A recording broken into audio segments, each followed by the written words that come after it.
ఓవరాల్‌గా పూర్తి స్థాయి ఆధిపత్యాన్ని మహారాష్ట్ర ఎన్నికలో భారతీయ జనతా పార్టీ సాధించింది. బీజేపీ నేతృత్వంలో మహాయతి కూటమి మహారాష్ట్ర మున్సిపల్ కార్పొరేషన్ ఎన్నికల్లో అద్భుతమైన ప్రదర్శన, తన జీవితంలో హైయెస్ట్ ప్రదర్శన చేసింది.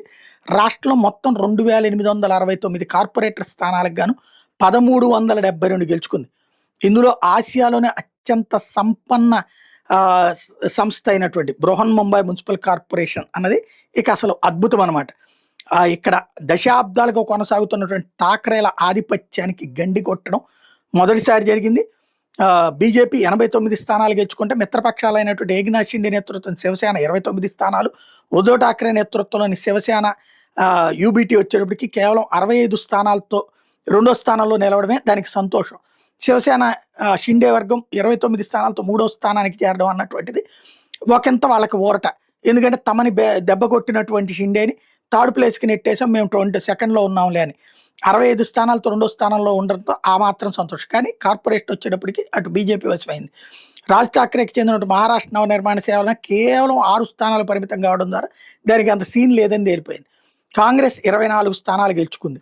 పాపం అది ఇక ఏది ఇండివిజువల్గా పోటీ చేస్తున్న దెబ్బ అనమాట.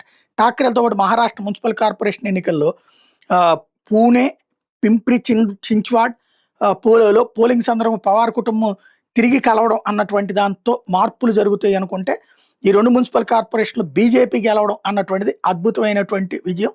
శరద్ పవార్తో కలుపుకుని మళ్ళీ భవిష్యత్తులో తను ఎదురు తిరుగుదాం అనుకున్నటువంటి అజిత్ పవార్కి అక్కడ ప్రజలు బుద్ధి చెప్పారనమాట. పూణేలో 165 స్థానాలకు గాను 135 స్థానాలు బీజేపీ గెలుచుకుంది. వీటిలో కూటమి గెలుచుకుంటే అందులో బీజేపీని 96 గెలుచుకుంది. అలాగే ఎన్సీపీ వీళ్ళిద్దరూ కలిసి కూడా 20 వచ్చినాయి. శరద్ పవార్ ఎన్సీపీను, అజిత్ పవార్ ఎన్సీపీ కలిపి. అట్లాగే బీజేపీ శివసేన కూటమి మొత్తం 118 స్థానాలు గెలుచుకుంది. 227 మంది సభ్యులు ఉన్నటువంటి బీఎంసీలో 114 మెజార్టీ మార్కుని దాటింది ఒక పక్కన దీంట్లో. అలాగే మెజార్టీ మార్కుని దాటక ముందే ముఖ్యమంత్రి ఫడ్నవీస్, ఉప ముఖ్యమంత్రి ఏకనాథ్ షిండే ఈసారి ముంబైకి మహాయత్ నుండి మేయర్ వస్తారని ఆల్రెడీ ధీమా వ్యక్తం చేయడం అన్నటువంటిది ముంబైకి సంబంధించినటువంటి కీలకమైనటువంటి అడుగు.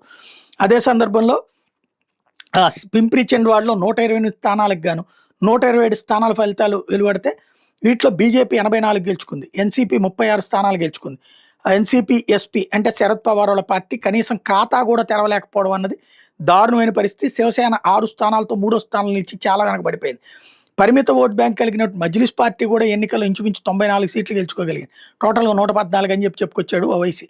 మొదటిసారి బీఎంసీలో ఓ సీటు గెలుచుకోగలిగింది. కాకపోతే ఛత్రపతి సంభాజీనగర్ మున్సిపల్ ఎన్నికల్లో భాగంగా 24 స్థానాలు కైవసం చేసుకుని ఎంఐఎం ప్రధాన పోటీదారుగా నిలిచింది. మాలేగావ్ కార్పొరేషన్ ఎన్నికల్లో 20 స్థానాలు గెలుపొంది పట్టును నిరూపించుకుంది. ధూలే మున్సిపల్ ఎన్నికల్లో 8 స్థానాలు, షోలాపూర్ ఎన్నికల్లో 8 సీట్లు, నాందేడ్లో 88 స్థానాల్లో విజయం సాధించింది.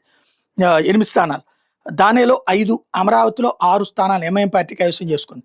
బీజేపీ కంచుకోట నాగపూర్లో కూడా ఎంఐఎం 4 స్థానాలు గెలుచుకోవడం అన్నటువంటిది స్పెషల్ అన్నమాట.